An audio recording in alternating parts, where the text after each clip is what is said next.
I just came up on my 8th year anniversary of seeing Bigfoot. September 11th, 2011 was the date, in the Davidson River Campground in western North Carolina. We were camping, and in the beginning of the night we could hear, when we were in the tent, we could hear some like howls and screams in the distance. It was far enough away, but I didn't really think anything of it. And we all went to bed that night, and it was about 2 o'clock in the morning, and my daughter had to use the restroom.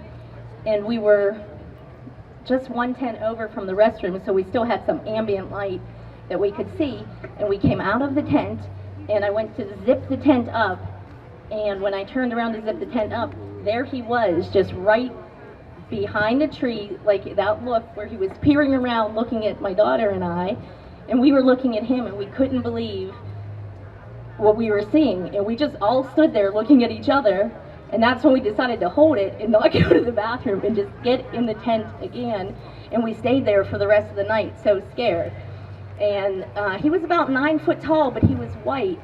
And I thought, did I see an albino Bigfoot? And I was doing research on this, and actually in February I was contacted by the Bigfoot Research Organization, and we spent over 2 hours on the phone in an interview. And he said I actually had seen a geriatric Bigfoot, and they sometimes get confused and wander off from their groups. And he was probably every bit afraid of me as I was of him. And then I thought, is he describing Bigfoot or my father? Because he's wandering around in the crowds too. So what I want to say is, I hope that all of you have a chance to experience seeing a Bigfoot. But remember, please don't shoot or hurt Bigfoot. He's a wonderful creature. All right. And we were at the Bigfoot exposition several years back, and there's a military camp, Camp Frank Merrill, down where we are, down in Dahlonega, Georgia, right off the Appalachian Trail. So what happened was, they had seen it, that a helicopter had crashed over there about 10 years ago, and they sent a group of military people to go check it out. And when they were checking it out, they put tape around it. And that night, they saw 2 of them in the crash site. That was about 10 years ago. So we go up there all the time. We go up off the wildlife management area, and he does some knocks. He takes some of his friends. And so one of our trips up there, I'll let him tell you a little bit what we saw, or what we heard. Okay, so yeah, we went all the way up on top of this mountain in the middle of the night, and it was so dark, and it was like super thick. The woods were super thick and super hard to get through.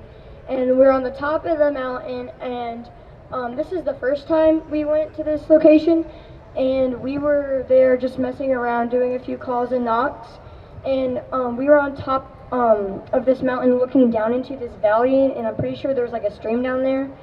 And we did a few calls, we didn't do any knocks, and we waited and waited and waited, and then finally, like crystal clear, we heard a perfect knock. And then we ran back to the truck, and my friend was so scared. He was like, let's go to the truck, go to the truck, go to the truck. And he couldn't get his seatbelt on. And then as we were running back to the truck, I got a rock thrown at me, and it was really scary. Yeah, and then we got out of there, and it was super scary. And then we came back a different time, and I got a sound on video, but it's pretty hard to hear, but it was definitely really scary. Thank you. Oh, thank you. I live between Caldwell County and Alexander County. And one day, it was really late at night after 12 o'clock. Me and my son was coming across the dirt road. We live on a couple-mile dirt road, about 15 minutes off of the main road. And as we go around a curve, the headlights will shine out across a field, a cow pasture. And there was nothing in there, but it wasn't but just so far away, there was this big, tall, black creature standing on 2 legs. And as the headlights caught it, it actually had yellow eyes. They were yellow. I mean, but this thing was huge. It had no hair on its face, but it had long, like, shaggy black hair. And then a couple of months ago, we were coming across the road to come in, because we live almost at the dead end. and we had a rock thrown from the embankment and hit my windshield, and it hit so hard that it actually took a chip out of my windshield of my van. So, and there's nothing around to have done that. So we got out, walked around, tried to find out where it came from. No answers. Okay, thank you. One time we were going down into the woods and we found this pile of sticks, like a teepee, and then we just heard a big old tree fall, and Sal said he wanted to go back, and I agreed with him.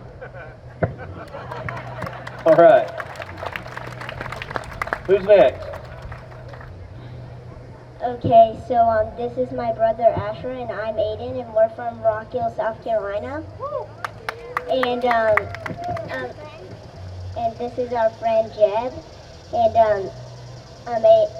a couple months ago, me and Asher were going down to the woods, and we were picking up trash, and I picked up a can, and I looked up, and I saw a 3.5, 4 foot leg.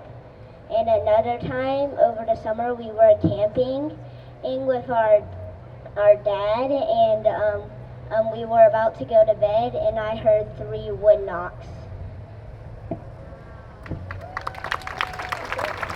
Thank you, guys.